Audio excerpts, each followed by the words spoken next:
یزید جو ہے وہ ظالم و فاسق بادشاہ تھا جس کے دور حکمران میں اہل بیت کا قتل ہوا ہے، واقع ہررا اہل مدینہ صحابہ تابعین کا قتل ہوا ہے اور ان کو لوٹا گیا ہے، اور بیت اللہ پر لشکر کشی کی گئی ہے۔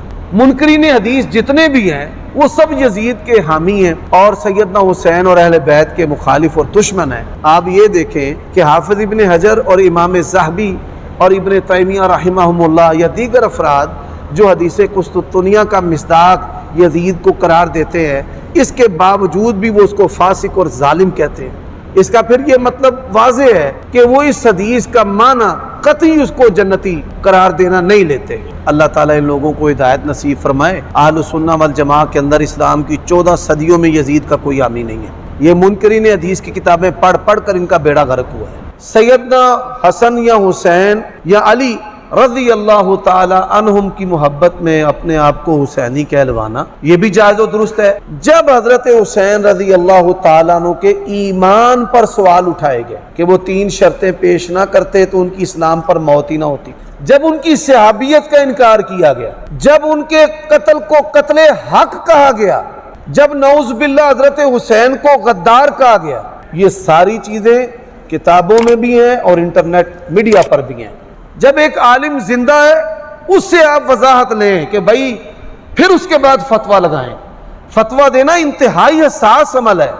یزید کی محبت نے اور عمر صدیق کی عداوت نے لوگوں کو اندھا کر دیا ہے کہ اس طرح کی غلطیاں کرتے پھرتے ہیں۔ جن لوگوں نے حدیث کے بغض میں یا میرے بغض میں اتفاق کیا ہے نا، چھوٹا ہو بڑا ہو، ہم نے پھر ان کو چھوڑنا نہیں۔ ان کی گستاخیاں اور بے باکیاں جو صحابہ کے بارے میں ہے نا وہ ساری کھول کر باہر نکالیں گے۔ جب ہم نکال کر دکھائیں گے نا ان کے پیٹوں میں سے حضرت علی کی گستاخیاں، تو پھر کیا حالات ہوں گے؟ ان کے ذمہ دار یہ لوگ ہیں۔ اب پیسے جمع کرنا، ان پیسوں کو استعمال کرتے ہوئے مولویوں کو استعمال کرنا، یہ ساری چیزیں آپ کے سامنے ہیں۔ یہ 36 افراد کی بات کرتے نا، 3600 بھی اگر جمع ہو جائیں اللہ کی توفیق سے مجھے کوئی پرواہ نہیں۔ اہل حدیث مکتب فکر شرک و بدعت کے کام کو چھوڑ کر یزید کو بچانے میں لگ گیا، اس کے بارے میں آپ کا کیا موقف ہے؟ میں کیا موقف دوں گا؟ یہ تو آپ نے ان سے پوچھنا ہے کہ وہ کیوں لگ گئے ہیں۔ دیکھیں، شیطان نے ڈرل کرتا ہے۔ شیطان کو یہ پتا تھا کہ اہل حدیث کے عقیدے سب سے بہتر ہیں امت میں۔ قرآن جن عقیدوں کی بات کرتا ہے وہ اگر آپ کو صحیح معنی میں کسی مکتب فکر میں نظر آتے ہیں نا، وہ صرف اہل حدیث ہے۔ دیوبند، بریلوی، شیعہ یہ کوسوں دور ہیں ان عقائد اور نظریات سے جو قرآن میں آئے ہیں، خصوصاً عقیدہ توحید کے حوالے سے۔ تو شیطان وہاں تو ان کو مات نہیں دے سکا۔ اب احادیث میں آئے، بخاری مسلم جس کو سب کلیم کرتے ہیں اہل سنت کی کتابیں ہیں، اپنے عقائد اور اعمال کے اعتبار سے اہل حدیث ہی ہیں جو بخاری اور مسلم میں جو کچھ آیا اس کے مطابق چل رہے ہوتے ہیں، باقی تو اپنے بزرگوں کی کتابیں لے کے چل رہے ہوتے ہیں۔ اب شیطان نے کہا کہ ہم ان میں ڈرل کہاں سے کریں، تو ڈرل کرنے کے لیے اسے کوئی جگہ نہیں مل رہی تھی، تو اس نے پھر یہ سافٹ چیز ڈھونڈ لی کہ یزید کے مسئلے میں انہیں الجھا دیتے ہیں اور انہیں کہانی یہ کراتے ہیں کہ ہم یزید کا دفاع اس لیے کر رہے ہیں کہ اگر یزید کا دفاع کریں گے تو ان صحابہ کا دفاع ہوگا جنہوں نے یزید کی بیعت کی، اور حضرت معاویہ کا دفاع ہو جائے گا جنہوں نے یزید کو لگایا۔ لیکن یہ ان کی ایکویشن غلط نکلی، اس لیے کہ لوگ گھاس تو نہیں کھاتے، لوگوں کو نہیں پتا کیا ہوا ہے۔ اور پھر میرا معصومانہ سوال ہے، یزید صحابی ہے، صحابی کا بیٹا ہے نا، اور حضرت حسین صحابی، صرف صحابی نہیں، اہل بیت، صرف اہل بیت نہیں، جنتی نوجوانوں کے سردار، جامعہ ترمذی میں۔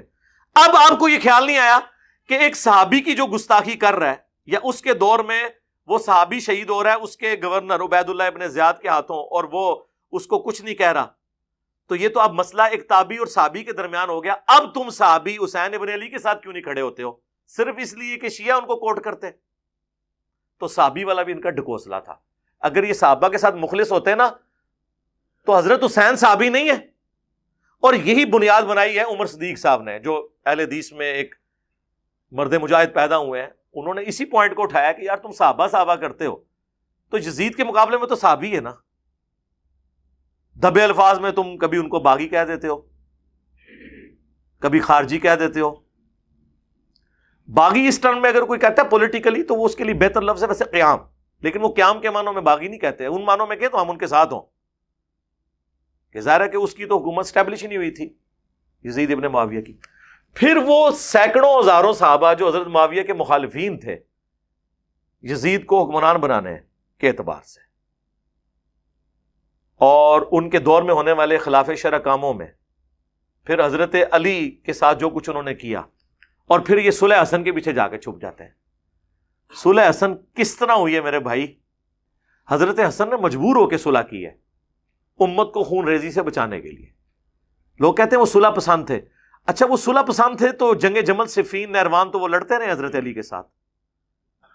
وہ تو ان کے جب سرداروں نے غداری کی حضرت حسن کے ساتھ، وہ بخاری میں نے کربلا ریسرچ پیپر میں ڈالا ہے، اور حضرت معاویہ سے انہوں نے مال پانی لے کے حضرت حسن کے قتل کا منصوبہ بنا لیا. پھر حضرت حسن کو پتہ چل گیا کہ یہ میرے فوجی تو میرے ساتھ بھی غداری کریں گے، اور اگر جنگ کے بعد معاویہ جیت گیا تو لوگ یہ سمجھیں گے کہ اللہ کی نصرت اس کے ساتھ آ گئی ہے، تو بہتر یہ ہے کہ میں اس کو کمپرومائز کرتا ہوں.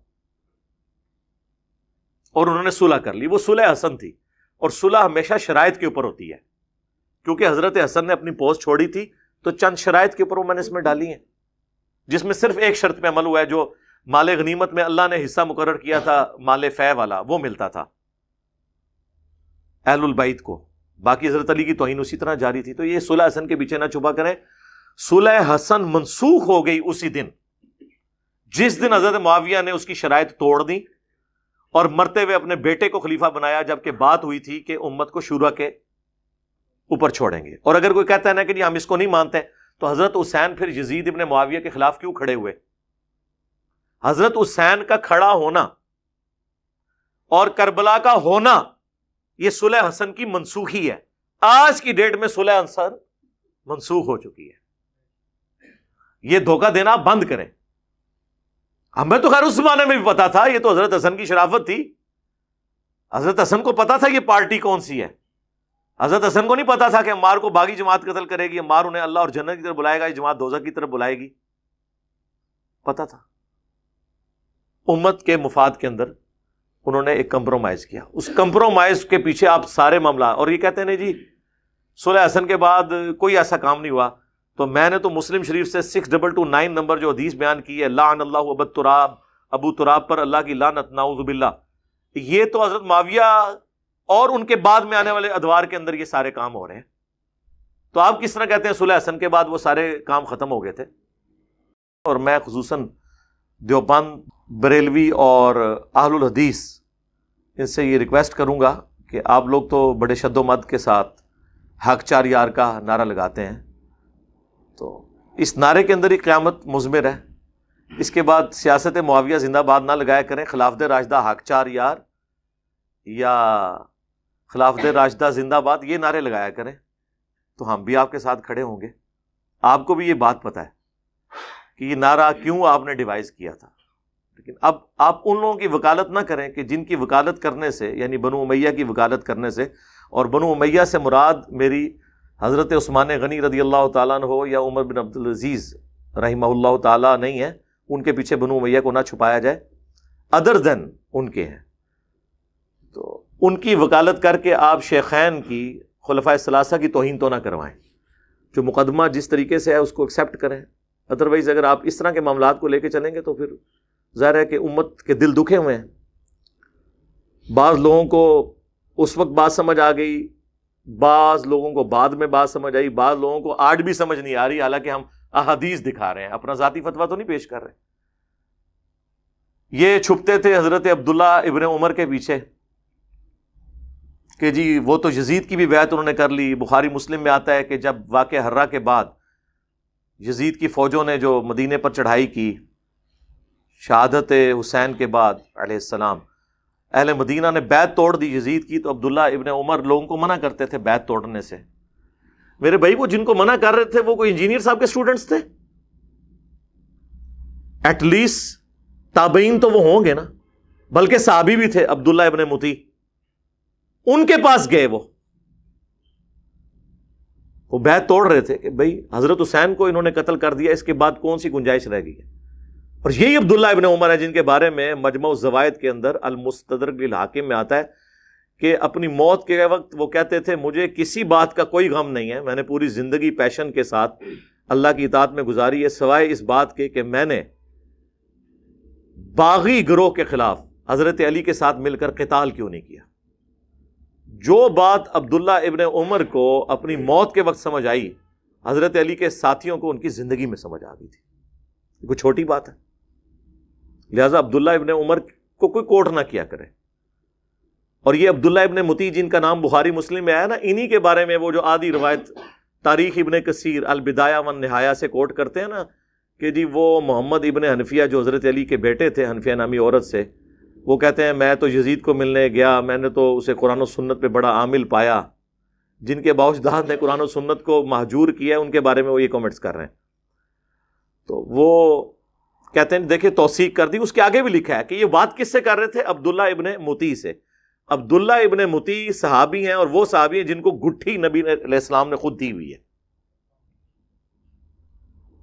جب یہ پیدا ہوئے تھے انہوں نے 6-7 سال کی عمر میں حضور کو دیکھا ہوا. اتنے لاڈلے صحابی ہیں. تو وہ کہتے ہیں کہ یزید کے کرتوت ایسے ہیں کہ قریب آسمان سے پتھر برس پڑے. تو عبداللہ ابن متی صحابی ہیں اور محمد بن حنفیہ صحابی نہیں تابعی ہے. جب صحابی اور تابعی کا کول ٹکرائے گا تو ہم صحابی کی بات کو مانیں گے. ویسے تو یہ صحابہ کی رٹ لگاتے ہیں، وہ یہ اسی طریقے سے ہے، وہ جیسے لوگ عشق رسول کی رٹ لگاتے ہیں، لیکن جب رسول اللہ کی کوئی بات پیش کی جائے تو ماننے کے لیے تیار ہی نہیں ہوتے. تو اللہ کے فضل سے یہ معاملات بالکل کلیئر ہیں. اب کسی نے نہیں سمجھنے تو وہ نہ سمجھے. اور بہرحال عمر صدیق صاحب کو مشورہ دوں گا کہ آپ جو کچھ کر رہے ہیں یہ ادھوری جنگ ہے. آپ لا الہ پہ پہنچے ہیں، الا اللہ کہنا بھی باقی ہے. یعنی میں صرف اگزامپل کے طور پہ کہہ رہا ہوں کہ ابھی آپ نے یزید کو کنڈیم کیا ہے، لیکن اصل مسئلہ پیچھے سے خراب ہے. اور میں آپ کو بتاؤں ان کو یہ بھی پتا ہے کہ پیچھے سے خراب ہے، صرف وہ بیان نہیں کرتے. ہمارے پاس فرسٹ ہینڈ نالج ہے ان کی طرف سے نہیں. کتنے اہل حدیث علماء ہیں جنہوں نے اپنی نجی محفلوں میں ہمارے اسٹوڈنٹس کے سامنے، جو ان کو پتہ ہی نہیں تھا کہ ہمارے اسٹوڈنٹس ہیں، یہ کہہ دیا کہ تانوں دسیے اندر دی گل عمر صدیق دا حضرت معاویہ دے بارے وہی عقیدہ ہے جو مولانا اسحاق اور انجینئر صاحب دا ہے، لیکن اسی ڈردے دس دے نہیں کسی نو. وہ دس بھی بیٹھے. مجھے تو پہلے ہی پتا تھا، اور وہ آج سے نہیں ہے. شیخ زبیر رئی صاحب کا بھی وہی نظریہ تھا. ان کے تو میں نے پرسنل کئی باتیں مجھے پتا ہے، میں ان کی آڈیو ریکارڈنگز تو آپ کو پیش نہیں کر سکتا، لیکن مجھے تو پتا ہے نا، میرے سامنے تو ہوئی ہے نا. ان کو پتا تھی ساری چیزیں، لیکن وہ ظاہر پبلک ڈائنامکس ہوتی ہے. بعض اوقات آپ نے ایک خاص لمٹ کو کراس نہیں کرنا ہوتا.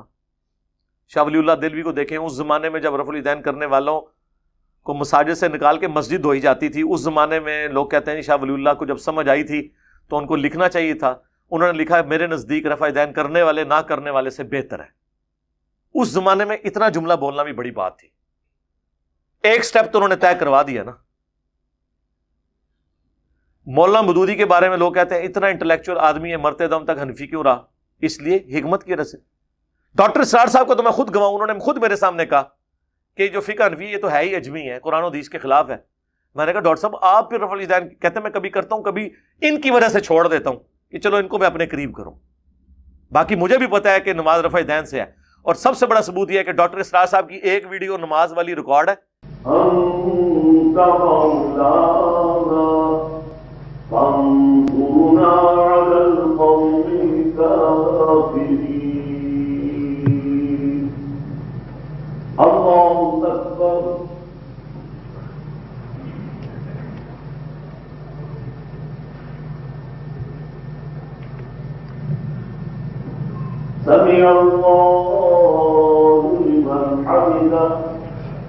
وہ نماز سائیڈ سے کیمرے سے ریکارڈ ہوئی ہے، یوٹیوب پہ رکھی ہے، رفع الیدین کے ساتھ ہے.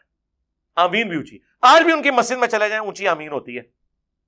آدھے سے زیادہ لوگ رفع الیدین سے نماز پڑھ رہے ہوتے ہیں، لیکن انہوں نے ہارڈ سٹانس نہیں لیا، ایک سٹیپ طے کروایا. یہ سارے سٹیپ لوگوں نے جو چھوڑے ہوئے تھے نا، میرے لیے چھوڑے ہوئے تھے. ہاں جی، میں نے آ کے یار کہا کہ ٹھیک ہے یار نکلو بس ٹھیک ہے. دیکھیں ہر ٹائم کا ہر ایکٹیویٹی کا، ہر کام کا ایک وقت ہوتا ہے. جب وہ وقت آتا ہے نا، اس وقت ہی اس کام کا ذرا یعنی فائدہ اسی وقت ہوتا ہے. حالات و واقعات جب اس کے اجازت دے رہے ہو. اس زمانے میں یہ چیزیں اجازت نہیں دیتی تھی، اس لیے میں ان کے بارے میں نیگیٹو انٹینشن نہیں رکھتا.